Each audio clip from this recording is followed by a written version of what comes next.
Cafeteros, bienvenidos a Un Café con Mariela.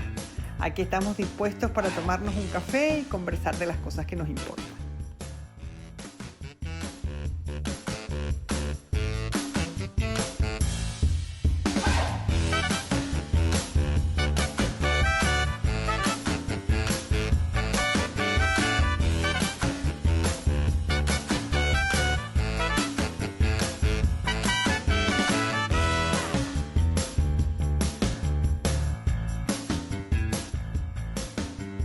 Bueno, les cuento que estuve a punto de decirles que hoy me iba a hacer este café. Porque ayer en Caracas murió mi amiga de la infancia, mi amiga de toda la vida.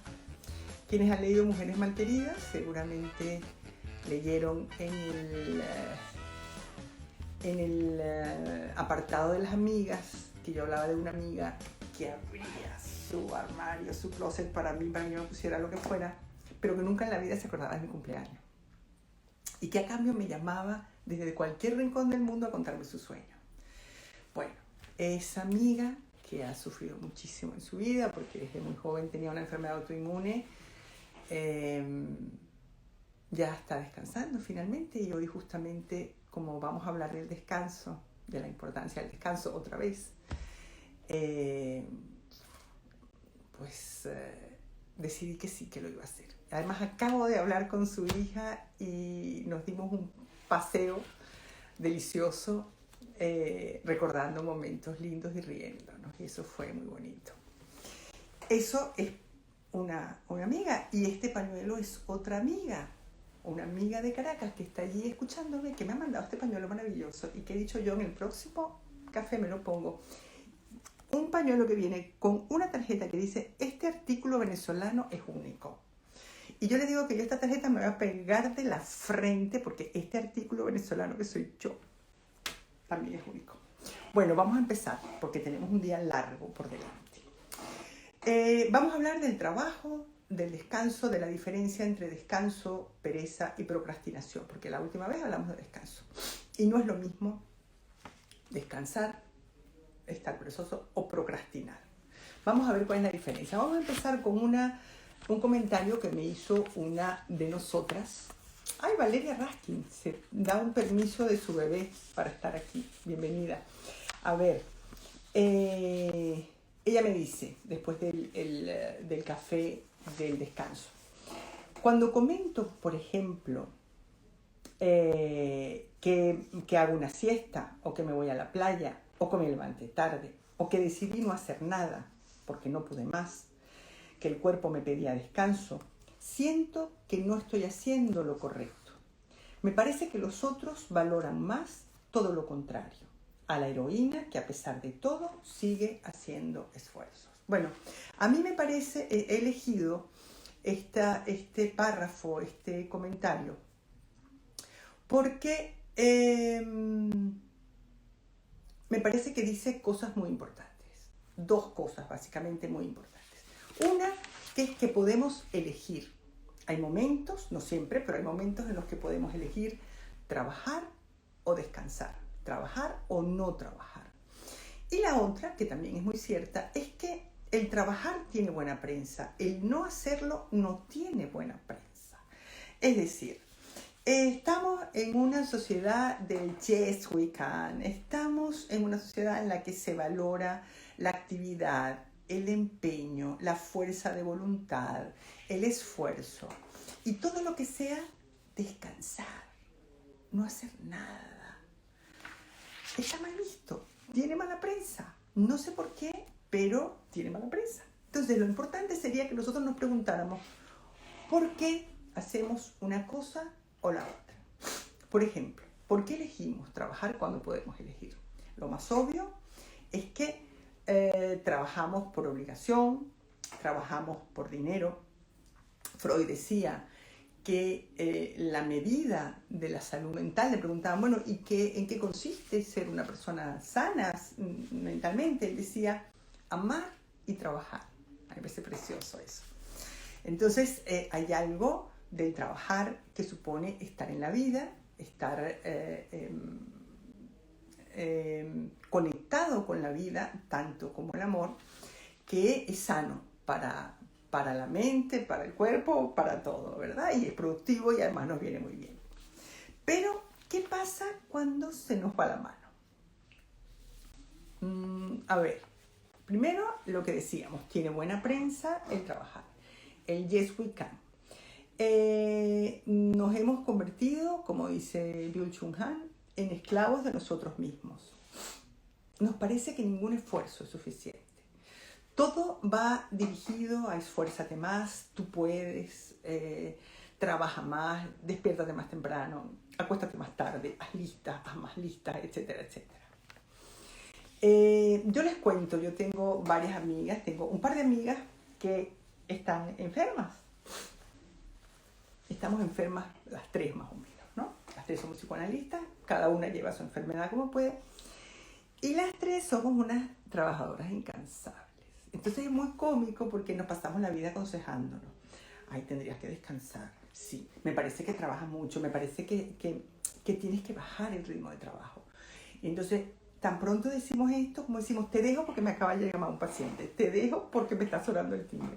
Bueno, y ahora te tengo que dejar porque mañana me tengo que levantar temprano, que tengo que preparar un café, o que tengo que preparar una conferencia, o que tengo que escribir una conferencia, o una clase, o un trabajo, o un artículo. Y estamos enfermas las tres, y con lo mismo nos burlamos de cuántas citas médicas tienes tú este mes. Ay, yo tengo 5, ay, yo tengo 7, te gano. ¿Y cuántos tubos de sangre te sacaron esta vez? A mí solo 3. Ah, no, eso no es nada, eso no, 3 tubos de sangre no vale para nada. A mí me sacaron 5 y así vamos, ¿no? Pero somos unas trabajadoras incansables. Una amiga me decía, bueno, yo creo que es que tenemos mucho super yo. Mucho super yo es como mucha exigencia, muchas ganas de hacer las cosas bien, de rendir. Y yo le decía, mucha exigencia o mucho narcisismo. Porque yo creo que al lado de eso está, al lado de este esfuerzo y de este dale que tú puedes y de este no te duermas en los laureles, si puedes ver un paciente más en esta horita porque no lo vas a ver. Detrás de eso hay una o unas que están agradeciendo el aplauso, que están esperando el aplauso, de manera que así como hay una cosa, digamos, de esfuerzo y de super yo, también hay una cosa de capita omnipotente. Y acuérdense que la capita siempre viene acompañada del látigo. Entonces, en cuanto sentimos que no estamos haciendo suficiente, o sea, desde la omnipotencia, desde la capita, salimos corriendo a darnos con el látigo, dale que tú puedes, dale que tú puedes. ¿Qué pasa? ¿Qué le pasa a quienes no paran de trabajar? A quienes trabajan de más, a quienes no se toman vacaciones, a quienes en los fines de semana siempre tienen algo entre manos, etc. Para empezar, se ahorran la angustia del domingo en la tarde. Es decir, no hay angustia del domingo en la tarde porque no hay domingo en la tarde, porque están perennemente trabajando y no hay agujeros, no hay cambios, no hay diferencias entre la semana y el fin de semana. La vida cotidiana no se transforma, no nos está esperando a la vuelta de la esquina el trabajo, sino que el trabajo es nuestra forma de vida. De alguna manera, también nos sentimos, quienes trabajan así, yo no me incluyo porque yo descanso bastante, pero también nos sentimos indispensables, insustituibles. Se cayó. Uy. ¿Me oyen o no me oyen? Bueno, ahora se empieza a mover esto, parece que me oyen otra vez. Bueno, pues no sé hasta dónde llegaron. Esto se ha estado grabando. Lo que les decía es que quienes no paran de trabajar cobran, además del dinero que cobran a fin de mes, cobran sentirse indispensables, sentirse insustituibles. Esto del aplauso, decir es que sin ti esto no puede ser, sin ti no podríamos hacer todo lo que hacemos, etcétera, etcétera. Entonces, Bueno, pues nadie es indispensable. Yo lo siento, pero todos somos sustituibles, todos. O sea, el ser humano más indispensable desde fuera que hay es la mamá de un bebé recién nacido. Y sin embargo, hay mamás de bebés recién nacidos que se mueren, que regalan a sus hijos, que los dan en adopción, etcétera, etcétera. Entonces, y hay alguien que la sustituye. O sea que no somos indispensables, pero nos gusta sentir que si no fuera por nosotros, las cosas no saldrían, las cosas no se moverían, las cosas no serían tan estupendas como cuando nosotros estamos allí controlando que todo salga bien. Da igual si es en el trabajo, en la casa, con la familia, con los hermanos. Esto de la herencia, si no lo muevo yo, no lo mueve nadie. Esto de los hermanos, si yo no propongo hacer no sé qué, nadie lo va a hacer. Esto de mis amigas, como no organice yo la comida, nadie la va a organizar o nadie la va a organizar tan bien como yo, etcétera, etcétera. Ustedes habrán oído hablar de los workaholics. Bueno, esto es una adicción. Una adicción, es decir, hay algo adictivo en el trabajo que hace difícil abandonarlo. ¿Por qué? Porque el trabajo llena agujeros. El trabajo nos puede dar una identidad. El trabajo nos estructura y nos da un lugar en el mundo. Yo creo que el trabajo no es una maldición bíblica, sino es una bendición. A mí me parece que el trabajo estructura mucho. Pero cuando hay una persona workaholic, una persona que no puede parar de trabajar, hay que preguntarse si toda su estructura depende de ese trabajo. Si hay un terror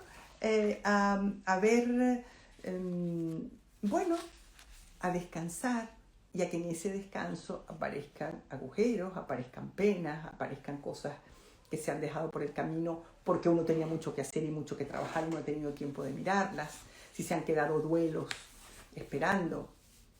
Entonces, es verdad que hay algo agotador en todo esto, pero hay algo que da un gran poder, que hace sentir muy poderoso y que a la vez nos sirve para no mirar la propia vida, para no mirar abismos, porque a veces esos momentos de descanso se convierten en abismos. Bueno, esto es cuando elegimos trabajar y cuando elegimos trabajar en exceso. ¿Qué pasa cuando elegimos no trabajar? Hay tres alternativas. Habrá muchas, pero yo creo que se pueden distinguir de tres maneras. O hay pereza, o hay procrastinación, o hay descanso. Y vamos a empezar por la pereza. Y vamos a empezar leyendo la definición del diccionario. Dice, negligencia, tedio o descuido en las cosas a que estamos obligados. Después, sinónimos son haraganería, desidia, flojedad, gandulería, holgazanería, laxitud, dejazón, vagancia, pachorra, flojera. La pereza, como ustedes saben, es un pecado capital. Y como pecado capital, dice la definición es no hacerse cargo de las propias responsabilidades, entregarse al placer o al ocio en detrimento de la atención que requieren las obligaciones. De manera que en ambos casos la definición habla de obligaciones, de qué pasa con las obligaciones. Es decir, no habla de los momentos de ocio que ocurren después de haber cumplido con la obligación, sino de no hacerse cargo de las obligaciones. Miren, en cuanto a los pecados capitales, esto no está escrito en ninguna parte, esto lo digo yo, esto se me ocurre a mí de mi cabeza. Yo creo que todos los pecados, excepto la pereza, están animados por la pregunta ¿y por qué no? ¿Y por qué no voy a tener más dinero? ¿Y por qué no voy a acostarme con fulanito que me gusta o con fulanita que me gusta? ¿Y por qué no puedo yo tener lo que él tiene? O sea, si ven todos los pecados capitales, todos, excepto la pereza, están animados con ¿y por qué no? Si yo quiero, ¿por qué no? Excepto la pereza, como les digo, que está animada, que está arrastrada por un ¿y para qué? Fíjense la enorme diferencia que hay entre un ¿y por qué no? Porque yo lo valgo, y un ¿y para qué? Yo creo que la pereza poco tiene que ver con el descanso. No tiene que ver con el descanso. Quien descansa, descansa después de haber hecho sus obligaciones. O sea, quien descansa incluye el trabajo y las obligaciones en el devenir de su vida. El perezoso no. Yo creo que la pereza, a mí me parece que es un síntoma de depresión, de quien no puede, como decíamos el otro día, consigo mismo ni con su alma. Y vemos, yo creo que hay que tener cuidado con algunos perezosos, es decir, con la pereza de un adolescente, por ejemplo, si es excesiva. Porque hay momentos de pereza que pueden estar justificados por cansancio, por la edad, por distintas razones, pero a veces hay que tener cuidado porque puede ser un síntoma depresivo que hay que atender. Para hablar de la pereza, ustedes saben que a mí siempre me encanta poner algún personaje literario o hablar a alguien de la mitología o qué sé yo. Hoy vamos a hablar de Bartleby, el escribiente. Bartleby, el escribiente, es un cuento de Herman Melville. Él escribió dos grandes obras. Una es Moby Dick, sí, en la inmensidad del océano, buscando una ballena, y otra en la estrechez de una oficina. Les cuento por encima la historia de Bartleby. Era un escribiente que hacía muy bien su trabajo, pero solo su trabajo. Empezó el jefe a pedirle cosas extras que hacían todos los demás, y él empezó a responder, preferiría no hacerlo. Y el jefe se quedó, perdón, ¿cómo que preferirías no hacerlo? El jefe soy yo, te estoy diciendo lo que tienes que hacer. Y este preferiría no hacerlo se fue repitiendo, hasta el extremo de que dejó de trabajar. Lo querían echar y él dijo, te vas a tener que ir porque si no trabajas, preferiría no hacerlo. Que te estoy echando, preferiría no hacerlo. El jefe tiene que irse de la oficina. Bueno, es todo muy llevado al extremo, ¿verdad? Pero les voy a leer algunos párrafos que lo definen. Bueno, él no comía, no se relacionaba y se pasaba las horas muertas mirando, esto no estoy leyendo, les estoy contando, mirando a través de una pared, a través de una ventana, ¿verdad? La pared de enfrente. Entonces, esta falta de vida, preferiría no hacerlo, ¿para qué? No dice nunca para qué, pero es lo que está detrás del preferiría no hacerlo. Está muy bien representado, creo yo, con esta imagen de quien se asoma a una ventana y lo único que ve es una pared. O sea, como que no hay vida, ¿para qué voy a hacer nada si lo que hay delante es una pared? Dice el narrador, que es el jefe, que se supone que es quien narra esta historia, dice, su pobreza es grande, pero su soledad. Y dice, no es producto del natural egoísmo, o sea, su desidia, digamos, no es producto del natural egoísmo de los seres humanos. Más bien proviene de cierta desesperanza de remediar un mal orgánico y excesivo. O sea, que hay algo en Bartleby de desesperanza, de ¿para qué? Que es lo que está, como les digo, detrás del preferiría no hacerlo.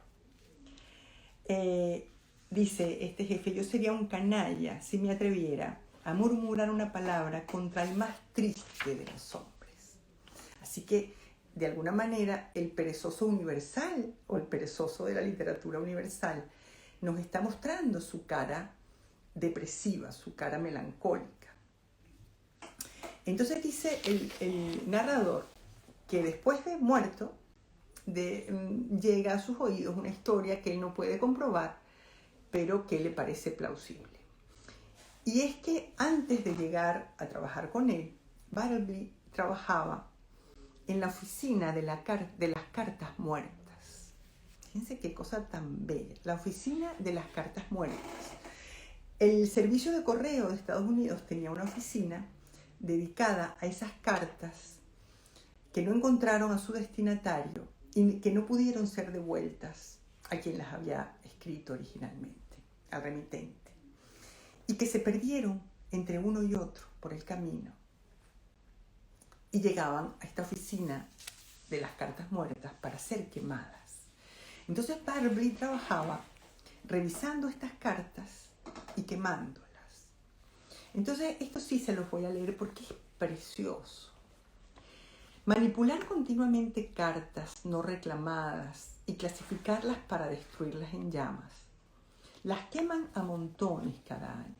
Algunas veces, entre el papel doblado, el empleado encuentra un anillo. El dedo al que iba dirigido quizás esté descomponiéndose en su tumba.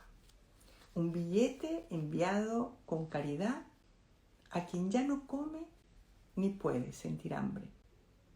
Perdón para quienes murieron desesperados. Esperanza para quienes murieron sin esperanza. Buenas noticias para quienes murieron sofocados por las calamidades. Con mensajes de vida, estas cartas se precipitan a la muerte. Por algo se llaman cartas muertas. Entonces, de alguna manera, a mí me parece importante porque lo que está de fondo del que dice ¿para qué? Esto lo explica muy bien Winnicott. Winnicott dice que estos niños que no lloran nada, estos niños que no se quejan, a ver, si un niño no necesita llorar, pues no necesita llorar, pero a veces al niño le pasan cosas y no obstante no llora y no se queja. Y Winnicott dice que son niños que no tienen esperanza en que otra persona los pueda atender. Es decir, son niños que ya han llorado y que su llanto ha sido como una carta que no ha llegado a su destinatario. Entonces siente que su llanto es como un mensaje lanzado en una botella al mar y que no va a llegar a ningún lado. Entonces dice, ¿para qué? ¿Para qué voy a llorar? Y bueno, hay estudios de niños que se deprimen, que están deprimidos porque sienten que no hay un entorno que los sujete lo suficiente como para confiar. Entonces, bueno, ahí está. Esto, hasta aquí hemos hablado de pereza. De pereza como un síntoma de un proceso depresivo que está por debajo y que habría que atender y ver y preguntarse ¿por qué esta desesperanza? ¿Por qué esta sensación de que nadie va a ver del otro lado? ¿Por qué esta sensación de que esa carta no va a llegar a su destinatario? De que no hay... de que nadie te va a escribir una carta o de que nunca te va a llegar una carta, la carta que estás esperando, o de que la carta que tú escribes no va a llegar nunca a nadie que pueda leerla y atenderla. Bueno, vamos con la procrastinación. Para empezar, se dice procrastinación, no procrastinación. Cada vez que yo oigo procrastinar, me dan ganas de pegarle un zapatazo sin dilación a quien quiera que lo dice. Porque ya sé que es más fácil decir procrastinación porque es como no suena, pero es procrastinación. Sorry, tenemos que esforzarnos un poquito a decir cómo es. Vamos a leer la definición. Diferir, aplazar, posponer todo habitualmente. Andar con dilaciones, dilatar, remolonear, postergación habitual de las cosas pendientes de hacer. ¿Cómo explicamos la procrastinación? A ver, lo más parecido que yo encontré, que estuve buscando alguna explicación, lo que dicen es que quienes procrastinan tienen un altísimo nivel de exigencia y pretenden hacer las cosas tan bien, que lo van dejando porque se exigen tanto que no hay manera de enfrentarse a tamaña exigencia. Yo tengo pacientes que efectivamente han tenido que abandonar sus tesis doctorales porque pretendían contarlo todo, decirlo todo, y como eso es imposible, pues entonces no podían. Pero el problema de la procrastinación es que no se refiere solamente al trabajo. O sea, suena bien esto de que, es que yo me exijo tanto, que quiero hacerlo todo bien, pero quien procrastina con todo. Pospone el divertirse, pospone el dormir, pospone el descansar. Y quien procrastina no dice ¿para qué? No, quien procrastina dice, ya después lo hago. O sea, nosotros no oímos a Barbie decir, no, ya sí, eso lo hago después. No, decía, preferiría no hacerlo. O sea, hay una enorme diferencia entre ¿para qué voy a hacer esto? No vale la pena. O decir, esto vale tanto la pena y tengo que hacerlo tan bien y me va a salir tan extraordinario que lo voy a hacer después.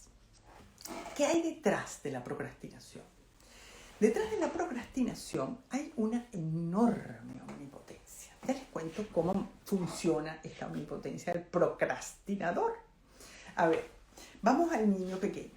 El niño pequeño, un buen día descubre, ¿se acuerdan que era His Majesty the Baby? Bueno, un día descubre que no es His Majesty the Baby anymore. O sea que ya pues no controla a su mamá, ni a su papá, ni controla la alimentación como antes, ni controla casi nada. Entonces decide, como así, como a los 2 años y medio, 3, cuando descubre todo esto, decide controlar aquello que está bajo su poder. Y lo único que puede controlar son sus heces.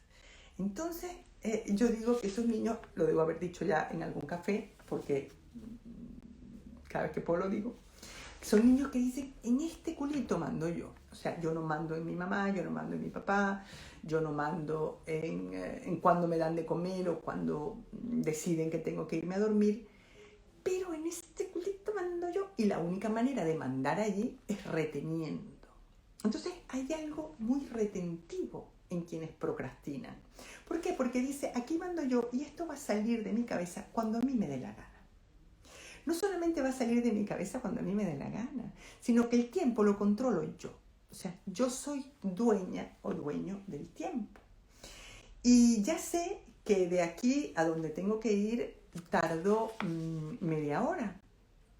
Pero yo me voy a ir 10 minutos antes porque yo soy súper Mariela y voy a llegar en 10 minutos. Por supuesto que siempre llega tarde, porque lo va posponiendo, se pone a hacer una cosa, se pone a hacer otra, y como siempre tienen cosas pendientes, entonces se les amontonan las cosas, eso es así.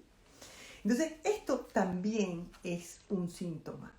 Y quienes procrastinan sufren muchísimo, o sea, cargan con un peso de todas las cosas que tienen que hacer, que es tremendo, pero a la vez disfrutan del placer de ese control y de la adrenalina que se genera cuando lo dejan todo para el último instante y lo consiguen. Claro, muchas veces no lo consiguen, o sea, llegan tarde, quedan mal con la mitad del universo, no terminan las cosas, pero ¿y si lo consigo?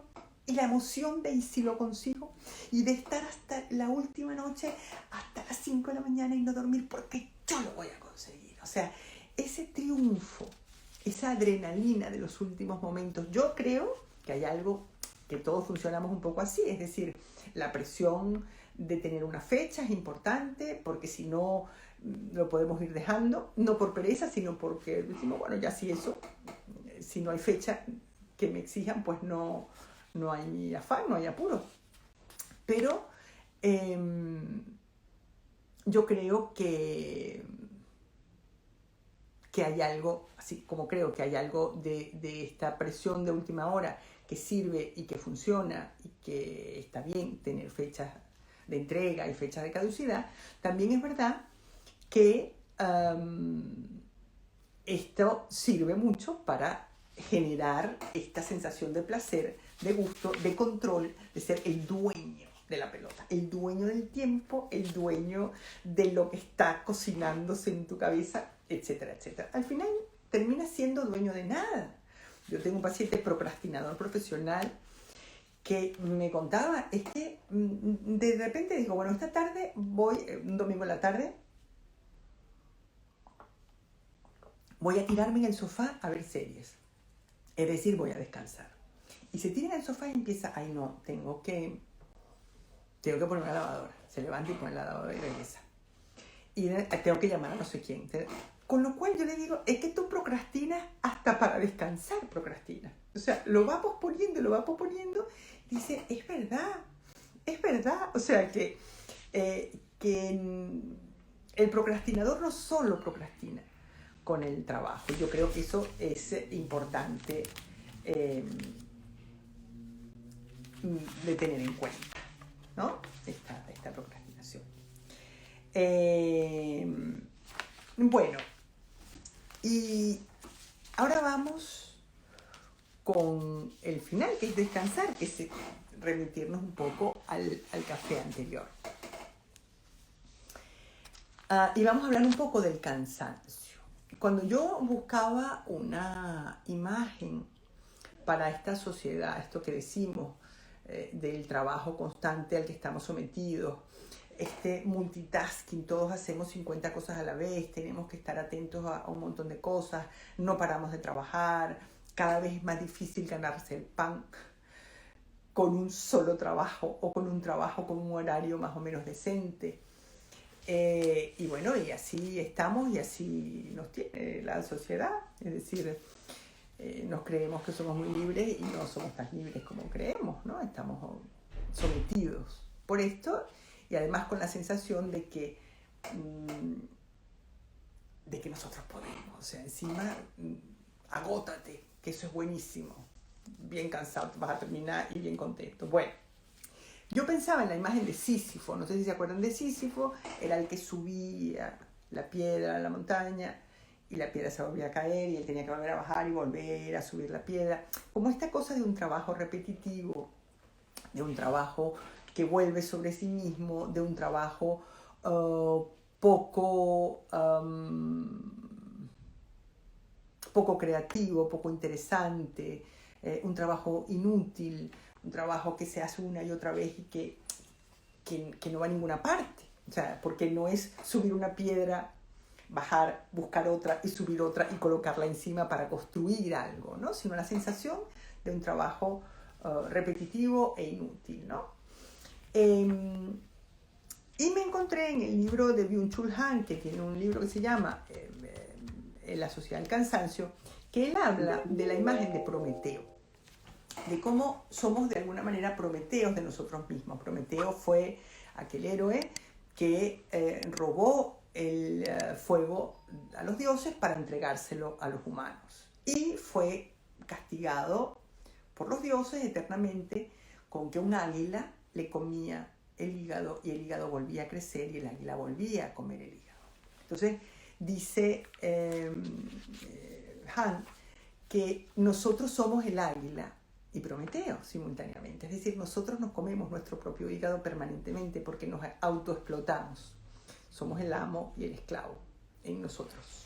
Nos llevamos puestos las dos cosas. Y él cita a Kafka en un cuento de Kafka que se llama Prometeo. Y dice, los dioses se cansaron las águilas. La herida se cerró de cansancio. O sea que hay algo en el cansancio que cierra heridas. Porque hay algo en el cansancio que si lo tomamos en cuenta y le hacemos caso, nos aboca a descansar. Desde el agotamiento y la frustración, yo creo que transformamos, o sea, el workaholic, desde el agotamiento y la frustración, hay un cansancio que transforma y por qué no de la ambición, del yo puedo con todo, del yo voy a hacer lo que me dé la gana porque yo soy súper poderoso y lo voy a hacer cuando quiera y me va a salir bien.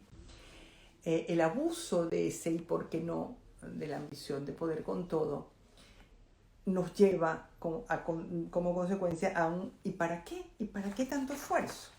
¿No? No un ¿y para qué? Del principio, sino un ¿y para qué? De, como diría yo, ¿y para qué me ha servido todo lo que he hecho? ¿Para qué voy a seguir haciendo tanto? ¿Para qué voy a seguir esforzándome tanto? ¿Verdaderamente me merece tanto la pena ese aplauso de los demás? ¿Me merece tanto la pena ese reconocimiento de los demás? A costa de yo gastarme, de yo perderme a mí mismo, de yo no saber ni quién soy, ni qué me gusta, ni qué me interesa. En el diccionario Descanso está definido como quietud, reposo, pausa en el trabajo, causa de alivio en la fatiga y en las dificultades físicas o morales. Reposo, alivio, respiro, ocio, holganza, tranquilidad, sosiego. Fíjense que las palabras, los sinónimos son muy distintos en cada una de las tres cosas, en procrastinación, pereza y descanso. Son cosas diferentes, aunque se parezcan, aunque el resultado eventualmente sea el mismo, o aunque tengan el mismo aspecto, porque en ninguna de las tres estamos trabajando. Vamos a hablar un poquito del ocio. Vamos a hablar del ocio y del negocio. Esto, una vez que lo escuché por primera vez, que quien me lo contó fue mi sobrino Elías, después de escuchar el café anterior. Lo he leído un montón de veces, parece que todo el mundo lo sabía, pero yo no. Y a mí me lo contó fue Elías, mi sobrino, por eso lo cito a él. La palabra negocio proviene de nec otium. Otium es el vocablo latino para ocio. Y ocio es algo que se hace sin esperar recompensa. Algo por lo que no vamos a recibir ninguna recompensa. Algo que hacemos por placer. Y en la época de los romanos, de los griegos, etcétera, lo que se hacía por placer y que estaba más valorado eran las discusiones filosóficas, el arte y la conversación. O sea, cosas por las que no se recibía nada. A cambio, del trabajo estaba destinado a los esclavos y era algo poco más o menos que vergonzoso. El nec, ocio, significa una negación del ocio. Es decir, es hacer algo por lo que vamos a recibir una recompensa. Se supone que la recompensa es económica en primer término. Entonces, yo no creo que la única recompensa de lo que hacemos sea el dinero, ni que sea económica. Yo creo que, primero, creo que siempre, que todo lo que hacemos lo hacemos buscando y esperando una recompensa, de una manera o de otra. Yo pensaba, por ejemplo, en estos cafés. Estos cafés yo no gano ningún dinero con ellos. O sea que podríamos decir que son ocio. Porque no gano dinero, pero es mentira. O sea, lo que yo recibo a cambio de estos cafés es tanto que ustedes no se pueden negar, no se pueden imaginar el negocio que para mí significa hacer estos cafés.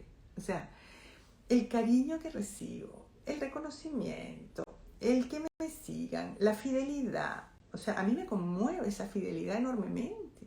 El que somos un grupo pequeño, pero fiel. Es decir, quien ha visto los cafés los sigue viendo y los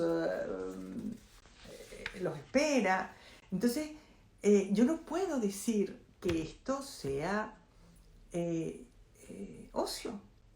Primero porque suponen un trabajo para mí, es decir, son horas de trabajo, yo verdaderamente ya se los he contado, yo los preparo. No se crean que yo soy tan lista, así que todo esto se me ocurre sola, no, yo leo mucho, estudio, los voy cocinando poco a poco, pero es mucho lo que recibo a cambio. Entonces, esto es un enorme negocio para mi economía personal, es un enorme negocio, un negociazo, o sea que esto no. Sin embargo, hay otra cosa que yo hago y que eso verdaderamente es ocio. Y me pasa, y se los cuento, porque sería fantástico que a lo mejor eso que a mí me sirve, les sirviera a ustedes también para buscar algo parecido, ¿no? A mí, por ejemplo, yo este verano, por ejemplo, me dediqué, no sé si los conté ya, a comparar traducciones de la poesía de Emily Dickinson. Entonces tenía 4 libros y buscaba el mismo poema en este. Entonces yo copiaba esta línea de esta línea de aquel y esta línea de este, y la otra me la traducía yo a mi manera. Entonces fui haciendo mis poemas como a mí me parecía de Emily Dickinson. Eso sí es verdad que no me vale para nada, es decir, en el sentido que eso no lo va a leer nadie, eso no lo va a ver nadie, eso no hay público que exista, pero es algo. A ver, Freud decía que no hacemos nada a cambio de nada, todo tiene un sentido. Y lo que a mí me da eso es una sensación de ser, de que esta soy yo. Esta tonta que en vacaciones se levanta a las 6:30 de la mañana, se prepara un café para sumergirse en Emily Dickinson a cambio de nada. Esa tonta soy yo. Y esa sensación de reconocerse uno, esta soy yo, esto solo te lo da, a mí me parece, o por lo menos a mí me lo da, el hacer lo que verdaderamente te gusta, lo que te define, lo que hace de ti alguien distinto a los demás, lo que no te incluye dentro de una manada, las tonterías que haces. Las tonterías que haces, eso es lo que te define, porque son tus tonterías. El que te guste hacer no sé qué cosa y no otra.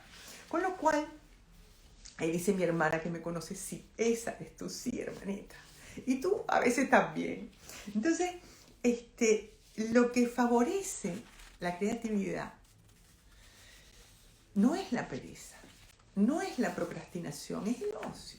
Es el tener espacios abiertos, espacios vacíos, espacios huecos, que vamos llenando como podemos. Y llenamos de cosas nuestras, de cosas que nos definen, de cosas que nos gustan.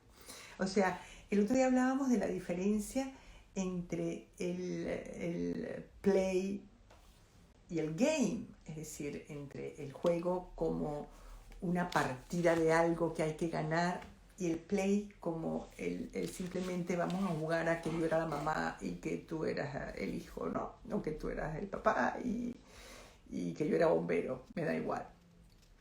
Que es un juego que en principio no tiene ni ganadores ni perdedores, pero tiene la ventaja del placer de jugar. Entonces, bueno, si les puedo regalar esa posibilidad de ocio, de buscar en ese ocio la actividad que no tiene ningún tipo de retribución o casi ningún tipo de retribución, porque les digo que hasta lo que yo hago con Emily Dickinson para mí tiene una enorme retribución, que es ponerme un espejo delante y decir, esta soy yo, mira por dónde lo que acabo de descubrir, esta soy yo. Eso me parece a mí que no tiene precio. Bueno, ahora voy a empezar a leer preguntas porque nos queda un ratito todavía. Cuando procrastinamos, no tenemos espacio para el ocio, no. Y entonces no hay espacio para el placer, solo para la culpa y la fantasía, tal cual. Alguien me preguntaba por ahí, bueno, qué hermosa, gracias. La utilidad de lo inútil. Cintia, tan bella, bienvenida, exactamente. Estos cafés son un tesoro. Economía emocional, así es. Nosotros también ganamos mucho con estos cafés, me alegro. Que es tan bella. Los amamos y te agradezco tanto. Son muy valiosos. Gracias, Ingrid. Soy procrastinadora profesional. ¿Cómo puedo cambiarlo? Mira, mi Super María, vamos a ver, que te conozco. ¿Quieres la exigencia con patas? Vamos a ver, eres brillante, porque muchos procrastinadores lo son. Entonces, es como que la brillantez no te cabe en la cabeza. Entonces, no puedes con ella. No puedes con ella. Entonces, lo siento, pero si no te hubiera reconocido, pues habría dicho una cosa más universal. Pero bueno, la cosa es renunciar. Yo creo que la única forma de que un procrastinador pueda desprocrastinar es renunciando a la perfección, renunciando a la exigencia de completud, de que lo voy a poner todo, de que no va a quedar ningún agujero libre. Yo creo que pasa por la renuncia y por el reconocer que a pesar de tu brillantez, pues mira, eres normalita, humanita y te va a salir lo que salga. Que en tu caso nunca será un churro, pero si sale churro, pues mira, sale churro. Entonces hay algo allí de una renuncia que nos cuesta mucho, porque la omnipotencia tiene un peso enorme. Y la sensación de poder y de exigencia es muy poderosa y muy potente. Y renunciar a eso nos cuesta. Yo Si tengo que decirte algo, te diría eso. Renunciar. Vamos a ver. Envían solicitudes aquí. Saludos desde Oklahoma. Procrastinación. Qué triste lo de los niños que no lloran. Sí, tristísimo. A ver, por aquí ya no hay más preguntas. Vamos a ver si abajo hay. El procrastinador, lo que domina es el ego, sin duda. Sin duda. Soltar el control, exactamente. Una delicia. Tú y tus palabras. Gracias, Memo Montuenga. Muy bien. A ver si hay más preguntas. Qué lindo aprendizaje. Tenía un enredo entre procrastinar y sentirme una gran floja. Y que he sido una perfeccionista tonta e infeliz. Pues ahí está. Pues sí, una perfeccionista que no vale la pena. No vale la pena ser tan perfeccionista. Lo digo yo, que me preparo estos cafés la noche antes.